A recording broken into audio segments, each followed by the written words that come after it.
नमस्कार विद्यार्थी मित्रांनो, मी विक्रांत सर। आज आपण समजून घेऊ तुमच्या 12वीच्या इंग्लिश विषयाचं सिलेबस आणि पेपर पॅटर्न। हा नवनीत पब्लिकेशनच्या डायजेस्टचा पेज आहे। ही गाईड तुम्हाला मार्केटमधून घ्यायची आहे। या डायजेस्टमधून प्रत्येक लेसन, प्रत्येक क्वेश्चन आणि प्रत्येक ग्रामरचा पार्ट मी तुम्हाला समजावून सांगणार आहे, ज्यामुळे तुम्हाला इंग्लिश विषयाच्या ट्युशनची गरज राहणार नाही आणि तुम्ही घरीच त्याचा चांगला अभ्यास करून चांगले मार्क्स घेऊ शकणार। ठीक आहे, आणि वाचलेला वेळ तुम्ही बाकी विषयांना देऊ शकणार। तर चला आपण समजून घेऊ या सिलेबसमध्ये काय काय आहे। तर 4 सेक्शनमध्ये तुमचा सिलेबस डिवाइड केलेला आहे। प्रोज, पोएट्री, रायटिंग स्किल्स आणि नॉवल। ठीक आहे, आता प्रोज म्हणजे लेसन्स, ठीक आहे, स्टोरीज वगैरे। आता प्रोजमध्ये कोणकोणते लेसन्स आहेत? An astrologer's day, second on saying please, third the cop and the anthem, fourth big data big insights, fifth the new dress, sixth into the wild, seventh why we travel, eighth voyaging towards excellence। ठीक आहे, हे झाले pros. आता आपण बघू poetry. Poems कोणकोणते आहेत? First song of the open road, second Indian weavers, third The Inchcape Rock, fourth Have You Earned Your Tomorrow, fifth Father Returning Home, sixth Money, seventh She Walks in Beauty, eighth Small Towns and Rivers। आणि एक गोष्ट लक्षात घ्या की हा जो syllabus आहे, course आहे, तो यूट्यूबवर राहणार नाही आहे। आमचा एक ॲप आहे एज्युकेट नावाचा, त्याच्यावर सर्व सिलेबस पूर्ण ह्या नवनीत डायजेस्टचं पूर्ण एक्सप्लेनेशन त्या ॲपवर राहणार आहे।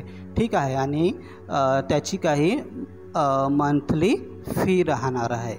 ठीक आहे, तर तुम्हाला घरीच इंग्रजीचा चांगल्यात चांगल्या प्रकारे अभ्यास करायचा असेल तर तुम्ही नक्की तो कोर्स घ्या। आता सेक्शन 3 आहे रायटिंग स्किल्स। हे रायटिंग स्किल्स असे आहेत की 12th नंतर तुम्हाला कुठे जॉब करायचा असेल तर तुमच्या जॉब मिळवण्यासाठी आणि जॉबमध्ये सुद्धा उपयोगी पडणारे हे स्किल्स आहेत। ठीक आहे, तर इथे आहे summary writing, second do schools really kill creativity, mind मॅपिंगचा पार्ट आहे। माइंड मॅपिंग एक प्रकारची रायटिंग स्किल आहे, ते कशी असते ते आपण रायटिंग स्किल्समध्ये शिकणार आहोत। Note making, fourth statement of purpose, fifth drafting a virtual message, sixth group discussion, आणि नंतर दिले आहेत other writing skills, interview questions वगैरे। ठीक आहे, नंतर आहे सेक्शन 4 नॉवल। आता नॉवल म्हणजे काय होते? एक कादंबरी, एक खूप म्हणजे बुक असते आणि त्या बुकमध्ये पूर्ण एक स्टोरी सांगितलेली असते। तर इंग्लिशच्या नॉवेल्सपैकी हे 3 नॉवेल्सचे काही भाग, म्हणजे हा एक नॉवल आहे, त्याचा काही पार्ट इथे तुम्हाला अभ्यासायला दिलेला आहे।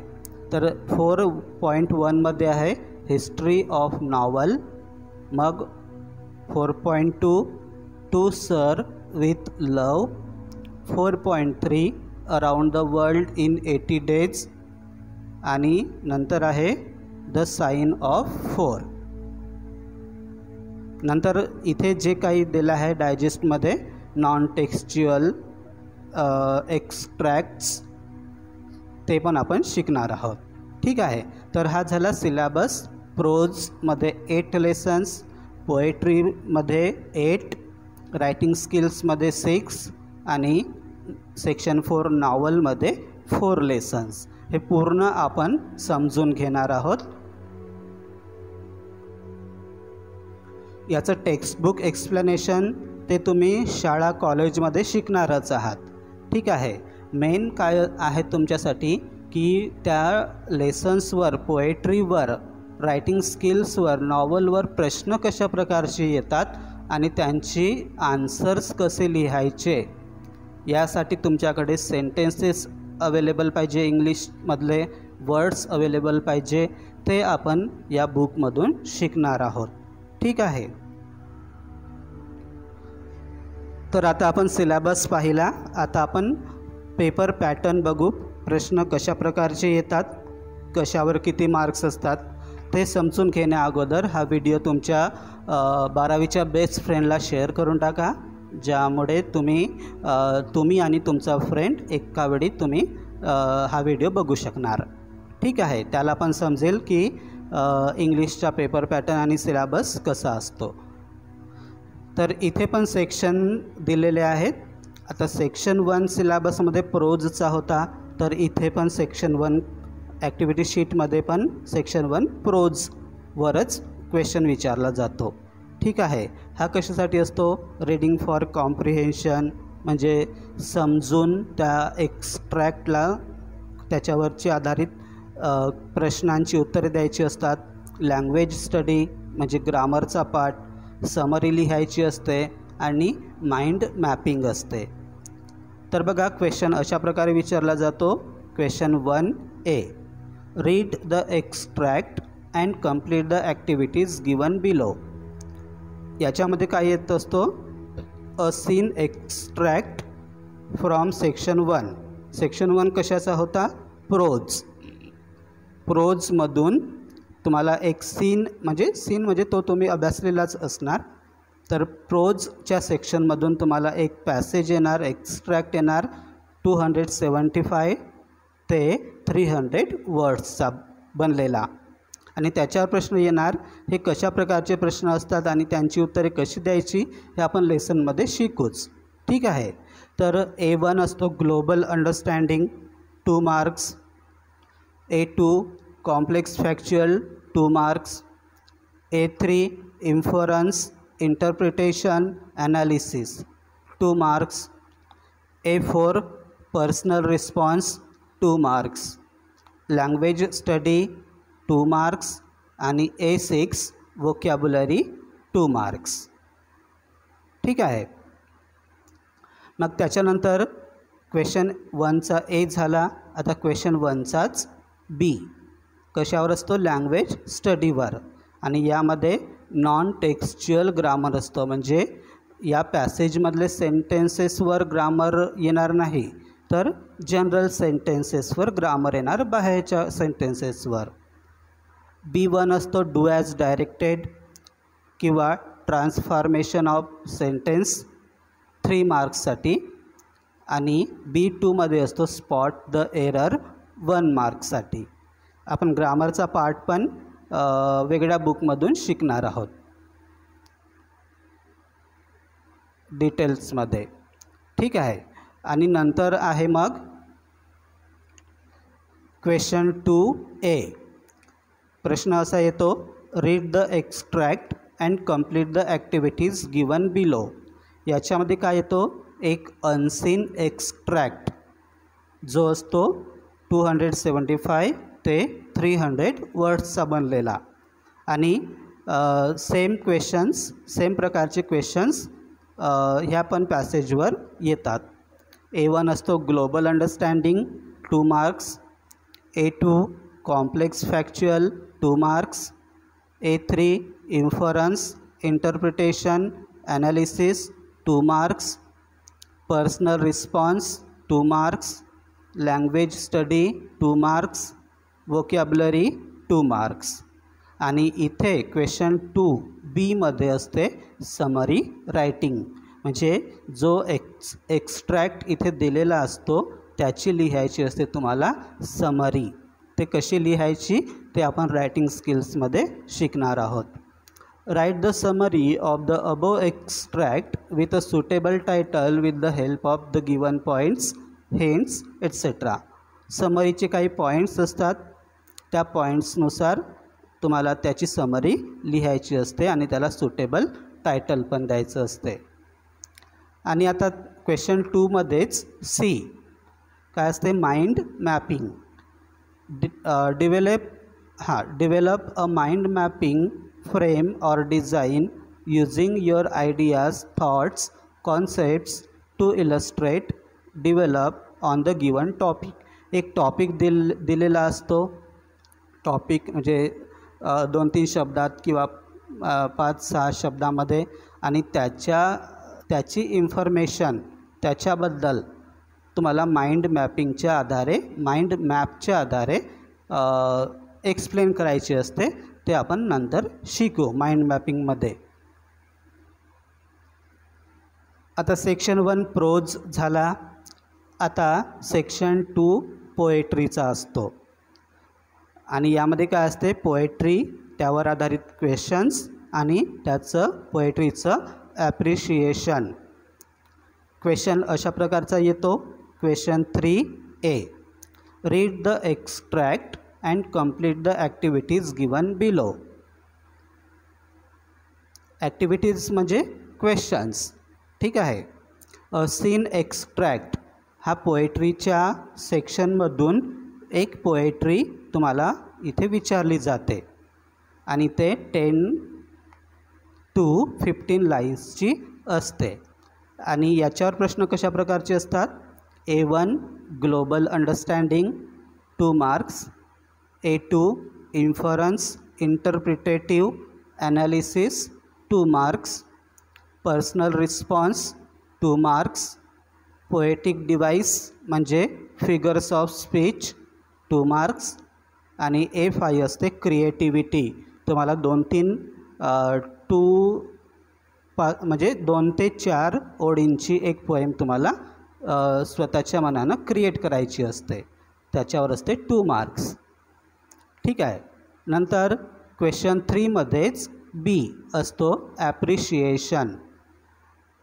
Read the extract and write as per the instructions. A seen extract of 10 to 15 lines from the poem which is not asked in question 3A. आता हे बघा, ॲप्रिशिएशनसाठी तुम्हाला दुसरी पोएम येते, ठीक आहे. आणि त्या पोएमचं म्हणजे इथे क्वेश्चन 3A जी विचारली आहे तिचं ॲप्रिशिएशन तुम्हाला लिहायचं नसते. तर ॲप्रिशिएशनसाठी दुसरी पोएम पण तुमच्याच सिलेबसमधली पोएम इथे येत असते आणि दिलेल्या पॉईंट्सच्या आधारे तुम्हाला तिचं ॲप्रिशिएशन लिहायचं असते. आता सेक्शन 3 बघा, तो असतो रायटिंग स्किल्सचा. तुमच्या सिलेबसमध्ये ज्या ऑर्डरनी सिलेबस दिलेला आहे सेक्शन वाईज, त्याच प्रकारे तुमचा पेपर पण येत असतो. क्वेश्चन 4 असतो, complete the activities as per the instructions given below. ह्या इन्स्ट्रक्शन्स दिलेल्या आहेत म्हणजे तुम्हाला त्या प्रश्नामध्ये काय करायचं आहे त्याच्यानुसार तुम्हाला ते करायचं आहे. एमध्ये हे रायटिंग स्किलचा पार्ट आहे ना, तर याच्यामध्ये तुम्हाला ऑप्शन्स मिळतात. एमध्ये 3 ऑप्शन्स असतात, 3पैकी तुम्हाला एक सोडवायचा असतो. ड्राफ्टिंग व्हर्च्युअल मेसेज किंवा स्टेटमेंट ऑफ पर्पज किंवा ग्रुप डिस्कशन 4 मार्क्ससाठी. आणि बीमध्ये ईमेल किंवा रिपोर्ट रायटिंग किंवा इंटरव्ह्यू क्वेश्चन्स किंवा इंटरव्ह्यू लिहायची असते, क्वेश्चन्स पण आणि आन्सर्स पण 4 मार्क्ससाठी. सीमध्ये असते स्पीच किंवा कॉम्पेअरिंग म्हणजे सूत्रसंचालन, त्याची स्क्रिप्ट. आणि हे आपण शिकू नंतर पुन्हा. एक्सपॅन्शन ऑफ आयडियाज ते असते 4 मार्क्ससाठी. आणि डीमध्ये असतो रिव्ह्यू, ब्लॉग किंवा अपील 4 मार्क्ससाठी.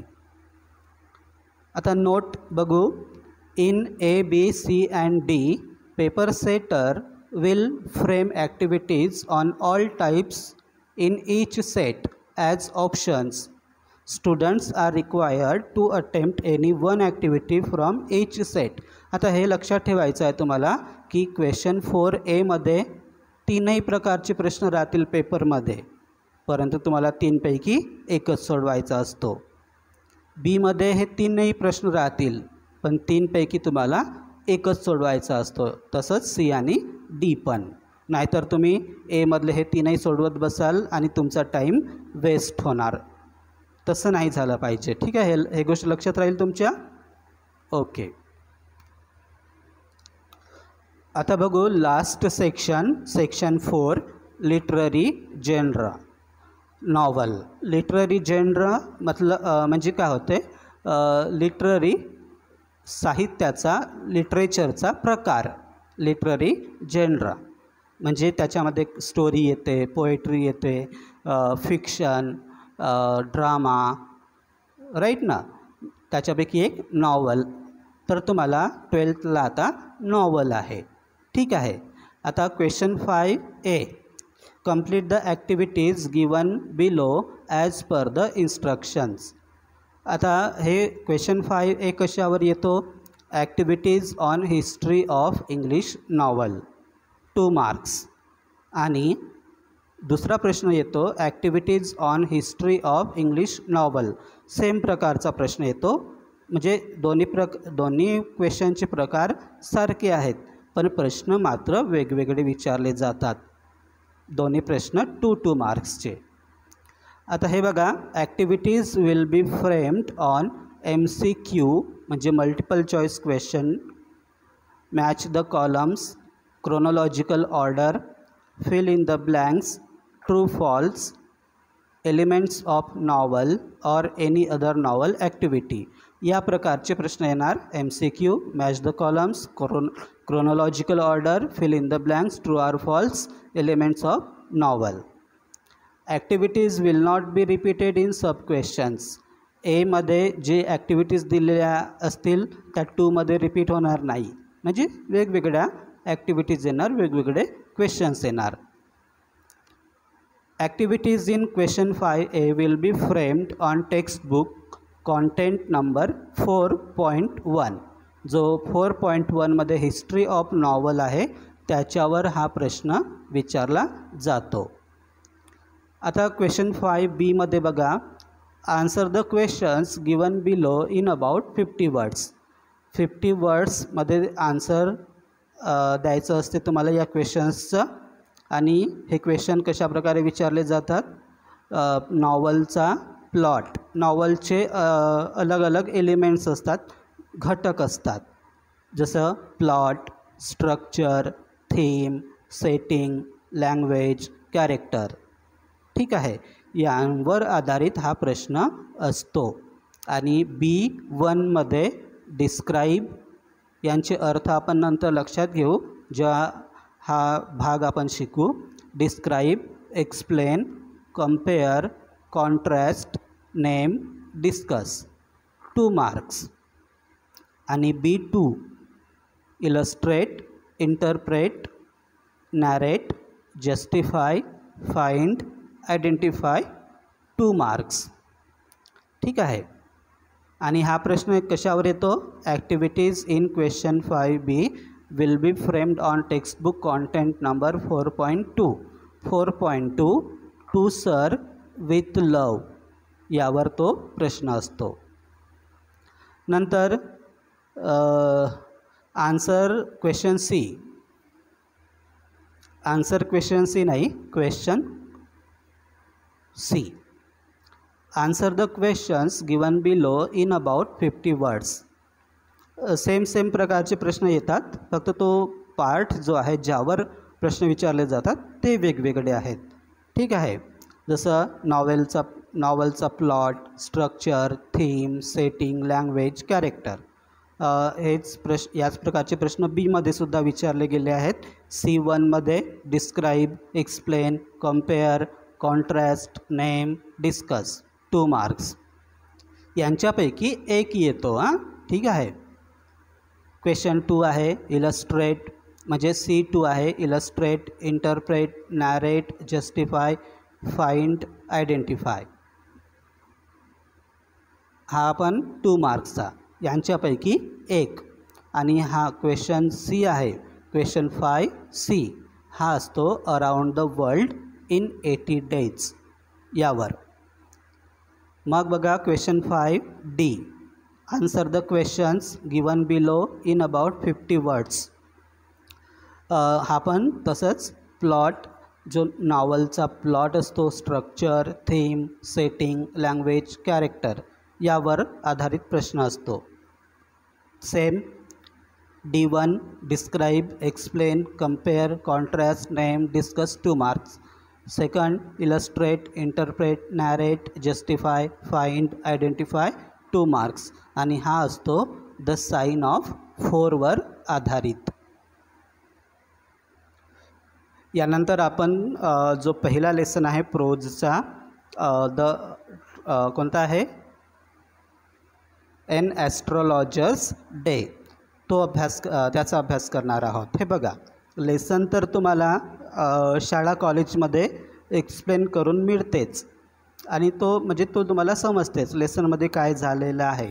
पण त्यावर इंग्लिशमध्ये क्वेश्चन्स कसे येतात, मग त्यांची उत्तरे कशी लिहायची, मग अनेक वर्ड्स असतात ते आपल्याला वेळेवर सुचत नाही, राईट ना. ते सगळे आपण क्वेश्चन आन्सर्स रीड करू, समजू आणि लक्षात पण ठेवू. अनेक वर्ड्स आहेत जे तुम्हाला लक्षात राहिले पाहिजे आन्सर लिहिण्यासाठी, ते पण त्यांची स्पेलिंग पण लक्षात ठेवू आणि वर्ड्स त्याचा मीनिंग पण लक्षात ठेवू. ग्रामरचा जो पार्ट आहे प्रत्येक लेसनमध्ये, तो ग्रामरचा तसा उत्तर का बरं आलेला आहे ते पण समजून देणार आहोत तुम्हाला मी. आणि त्याच्यानंतर ग्रामर प्रत्येक टॉपिक जो तुमच्या सिलेबसमध्ये आहे किंवा तो तुमच्या क्वेश्चन पेपरमध्ये येऊ शकतो, तो आपण डिटेल्समध्ये पण शिकणार आहोत. मग रायटिंग स्किल्स आहे ते पण आपण वेगळ्या बुकमधून शिकणार आहोत. ठीक आहे, म्हणजे तुम्हाला ट्युशनची गरजच राहणार नाही या इंग्लिशच्या सिलेबससाठी. ठीक आहे. आणि हा रेकॉर्डेड कोर्स असल्यामुळे आमच्या ॲपमध्ये तो कोर्स राहत असल्यामुळे तुम्ही कधी पण तुमच्या वेळेनुसार, असं ट्युशनला जसं फिक्स टायमिंग असते तसं तुम्हाला जावं लागणार नाही किंवा स्पेशल वेळ काढावी लागणार नाही. याच्यासाठी तुमचा जेव्हा मूड होईल इंग्लिशचा अभ्यास करायचा तेव्हा तुम्ही करू शकता, किंवा टाईमटेबलनुसार रोज एक फिक्स टाईम डिसाईड करून त्यावेळी तुम्ही इंग्लिशचा अभ्यास करू शकता. ठीक आहे. आणि याच्यामध्ये लाईव्ह क्लाससुद्धा होणार, ज्याच्यामध्ये आपण लाईव्ह भेटू आणि अभ्यासाविषयी डिस्कशन करू, किंवा तुम्हाला इंग्लिशविषयी जो काही हे आहे डाऊट्स आहेत ते तुम्ही विचारू शकता. तर ही रेकॉर्डिंग जो सिलेबसची कोर्सची रेकॉर्डिंग आहे ती सुरू झालेली आहे. तरी तुम्ही लवकरात लवकर सामील व्हा, कारण सिलेबस खूप लांब आहे, आपल्याला खूप दूर जायचं आहे.